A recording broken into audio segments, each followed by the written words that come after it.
mo fẹ́ sáré ṣe àpèjúwe kí ló ń pè ní local government. Ẹ jẹ́ kí n jáde báyìí ná.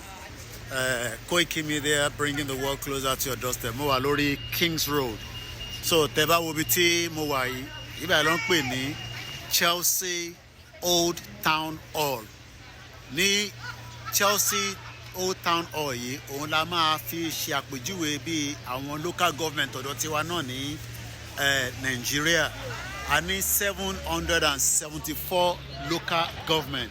But ìbéèrè kan tí ó yẹ ká bira wa ni pé ìwúlò wo ni gbogbo local government yẹn. Ẹ jẹ́ ká tẹ̀ fi ti gbogbo èyí tó wà ní north, middle belt àti south east. Ẹ jẹ́ ká padà sí south west lọ́dọ̀ tiwa. A ní 191 local government. But the question tá a máa ń béèrè lọ́wọ́ àwọn èèyàn ni pé iṣẹ́ wo gangan ni àwọn local government yẹn ń ṣe àti pé kí ni advantage wọn, kí ni ìwúlò wọn.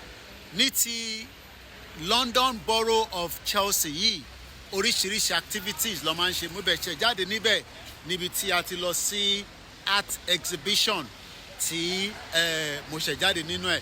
Now, some of the activities tó máa ń ṣe nínú local government òun náà ni ẹ̀ ń wò yìí. Lákọ̀ọ́kọ́ wọ́n lẹ́ni tó ń pè ní member of parliament. Òun ni arákùnrin Ben Coleman. Nígbà táwa náà ń sọ̀rọ̀ senator.